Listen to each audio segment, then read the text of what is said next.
Namaste. My name is Shrinka. Today I'm going to talk about calibrating energies. This is a basic workshop that I conduct and is open to everybody. And I'm going to go over what exactly it is that we discuss and deal with over a period of time. Now, I think there are two kinds of people in the world in general. That's my understanding. And it's a very simplistic understanding. If you want to add color to it and add dimensions to it, you can. But I think basically there are two kinds of people. There are people who think they are great. They know everything. They're very capable. They're living right. They're doing everything right. And there are those people who think, who have been made to think they're not so great. They are very complex, they are very insecure, they are very unsure about themselves. This workshop is basically designed to help both these kinds of people. Now, both of these kinds of people have one problem, and that problem is delusion. People who think they are great, they are not truly great. They have this make-believe world of I am great. And people who don't think they can do much, it's not possible for anybody to be born without potential. So every single human being was born with potential. And there are ways in which you can utilize it to help yourself feel better, to help yourself do better, to help yourself really, really succeed in life. So the problem on both ends is delusion. One feels they're doing too much. One feels that they're not doing any worthless. One feels they're very valuable. One feels they're absolutely worthless. Now, if we start to understand our true construct and the construct of the people around us, what actions constitute as valuable and what actions constitute as not valuable, then we can truly help both these kinds of individuals come to a true understanding of themselves and realize success and realize happiness. Yeah. So people who are already full of themselves, they probably have to be brought down, cut to measure. Yeah. And people who think they are not so good, they have to be pushed up. And we achieve this by helping people understand who they really are. Okay, so this is a series of workshops. It takes me about 4 to 5 months to complete this workshop. Sometimes 7, 8 months to actually deliver on everything. We do 3 classes a week. And the subject matter of those classes is to understand yourself, understand the right actions that you can take, understand the right mindset that you can have, the right vision that you can have for yourself and your fellow human beings. There's a very interesting anecdote which goes, there's this woman, very educated woman, who was trying to open a tin. She was making something out of a recipe, and she was trying to open a tin, but she couldn't figure how to open it. So she went back to the recipe and she started flipping pages, and there was a section of appendixes in the book, and it showed her how to open the tin. So by the time she got to that, she read through that, the servant walked into the door, and he took the tin from her hand and he just opened it. She's like, how did you do that? You don't even know how to read. Like, it's okay. I can use my mind. So Dale Carnegie writes, it isn't what you have or who you are or where you are or what you're doing that makes you happy or unhappy. It is what you think about it. I'll repeat. It isn't what you have or who you are or where you are or what you are doing that makes you happy or unhappy. It is what you think about it. So Dale Carnegie is very right when he says this. But I think there is a certain limitation. This is what I was saying earlier also. There are two kinds of human beings, glass half full, glass half empty, people who think too much of themselves, people who think too little of themselves. There is certain merit to saying human misery can be attributed to human mind. And the entire text of Yoga Sutras, Gita, etc., everything says that this is true. And we deal with it in our workshop. We try to recondition, decondition the mind. So sometimes a person is stuck because they overthink it. They're not able to reach the right solution. Every human being is able to use their mind. But if we think the solution lies elsewhere, we are not motivated to use it. Right? Say, for example, one of the very common things that we discuss is that problems are a good thing, right? Now, any normal human being will not be able to look at, say, my phone crashed. I dropped it and I broke it. We learn what the phones are constructed of. We also understand why we have come to this point in our life where we don't have cellular connectivity. And therefore, when we come to understand this and we say, okay, the phone has broken, it's going to cost me about 30 grand to replace it. And I can still go about my day without feeling really, really bad about it. I think we've achieved something.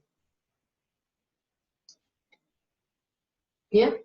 And we are able to do that because we transform the way we look at things. Yeah. The conditioning is that you have just lost 30 grand. And the reconditioning is that you're not going to be sick now, only your phone is going to be sick.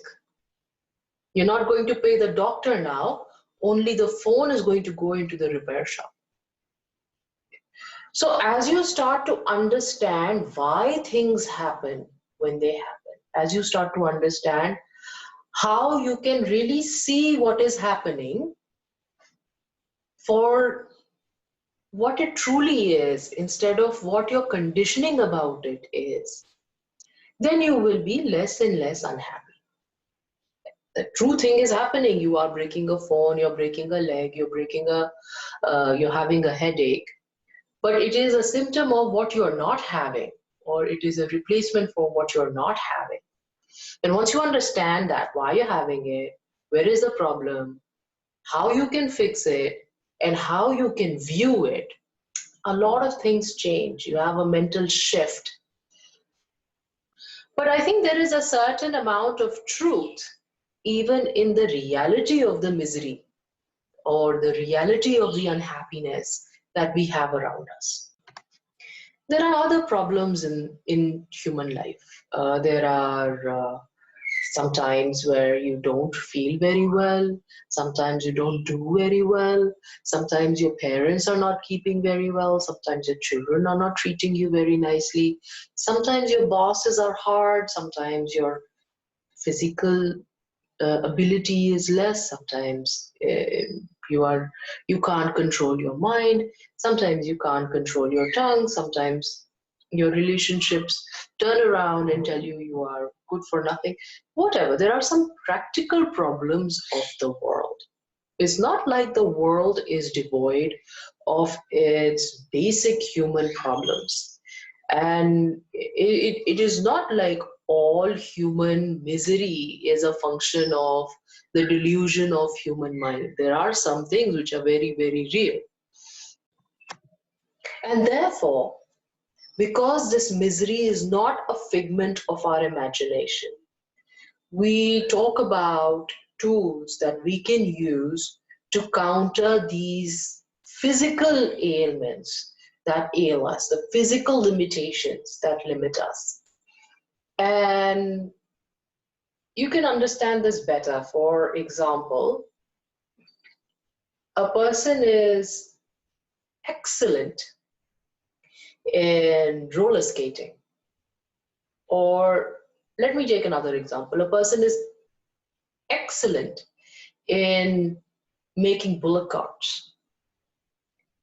But we don't need any bullock carts today. So even though this individual has perfect skill in making bullock carts, he's almost obsolete and is going to be relegated to a life of unhappiness, because he's not going to be able to find success in the world today. This is real. Sometimes we are really suffering because nobody is able to appreciate who we are and what we can do, what we are capable of. So we're going to talk about a lot of these gaps as well. You know, who the individual is, how can they adapt, accept, understand, and transform themselves to fit into the universe so that they have more acceptability. So in essence, there are three things. One, human mind. Two, the human ability. And three, the human circumstances. Right? If the mind is only positive and the ability and the circumstances are not, then also there will be a little bit of unhappiness. If only the ability is there, mind is not there, then also success is not possible. If the circumstances are there, mind and ability are not there, then also it is not possible. So I think for a human being to reach their full potential, these three things are quintessential. They have to have the right, clear understanding of what they are doing, how they're going to be able to do it in terms of their mind. They have to have, or they have to understand, appreciate, recognize their potential, their physical abilities, their mental abilities. And thirdly, they have to fit into the world around them. So the circumstances have to be conducive to receiving those abilities, to receiving that state of mind, to receiving that human being. When these three things align, only then success is possible. If you really take a moment and look at yourself, either somebody doesn't understand you or somebody doesn't appreciate you. And this is the crux of human problems. No, aside from physical problems that you may have, that you probably don't have a leg, or you don't have a job, or you don't have a happy marriage. So either somebody doesn't understand you because your mind is a little different, or somebody doesn't appreciate you because your skill set is a little different. And then the third problem is that physically you have some challenges.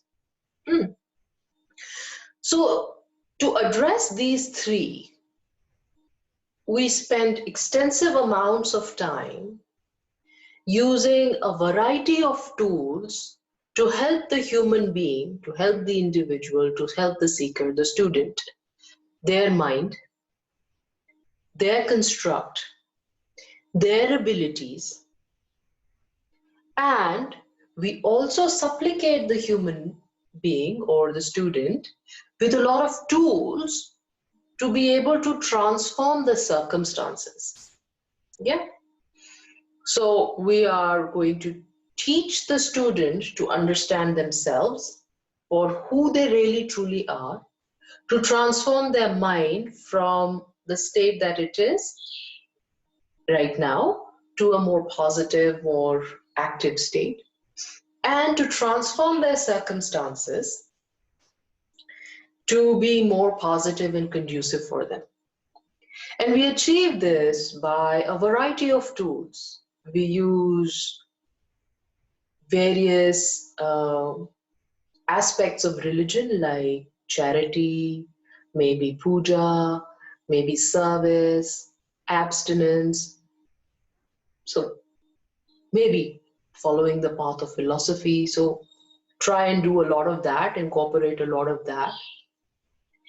And we also use other tools like a little bit of astrology, a little bit of numerology, and mostly, when you do all of this with a teacher who's looking at you, who's trying to understand you, who's trying to help you understand yourself, makes a huge difference in people.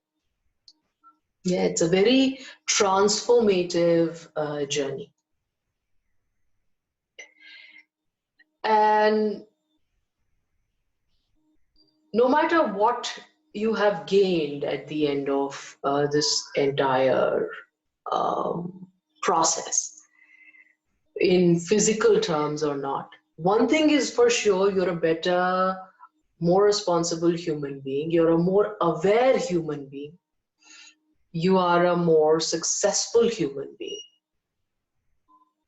and definitely a happier human being.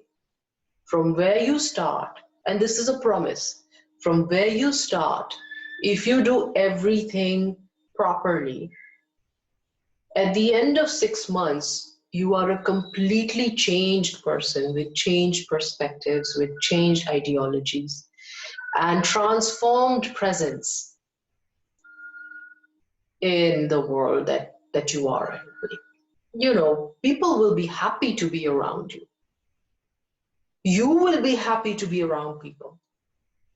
And every single day you will be working really hard to realize your higher purpose or goals in life. And even when you don't know those goals, you will still be working very hard to be very productive every day. So I think all in all, this is what this workshop is aimed to achieve. It is aiming to help the human being transform in their mind, in their understanding of themselves, and in their action towards changing the world around them, the circumstances around them. And it takes us about, let's say, 6 to 8 months to do this, about 2 to 3 classes every day, every week, which we usually set up with a little bit of mutual understanding and agreement. All the sessions are held over Zoom or some online platform, whatever is available. It's a group class, usually about 5 to 10 people in a class. Anything less doesn't make it viable. Anything more also is very hard for me to manage. Attendance is very, very important. But just in case, due to circumstances, we appreciate if you have missed something, you can always catch up. There will be a recording which will be available for a certain amount of time. And yeah, so if you are interested, then you can sign up. It doesn't matter who you are. You will come out on the other side a lot more knowledgeable about yourself. The tool that I do use very extensively, or the two tools that I suggest that you practice very extensively are one, chanting. I recommend that on a regular basis. That's my tool. That's my preferred practice form. But that is not the only form. Say you're not a believer in chanting, then you can always do something else, like, for example, charity or service. Those are other alternative tools that you can do. But also charity and service are really, really important. So mostly you would find a lot of recommendations are not rooted in anything else but a certain amount of practice and a certain amount of charity and a certain amount of service. So if you feel that you are going to be willing to make these changes in your life, then you can absolutely attend the workshop and partake in the benefits of it. If you have any questions, you're more than welcome to reach out to me, and I'll be very happy to answer them for you. Looking forward to working with you all. Thank you so much.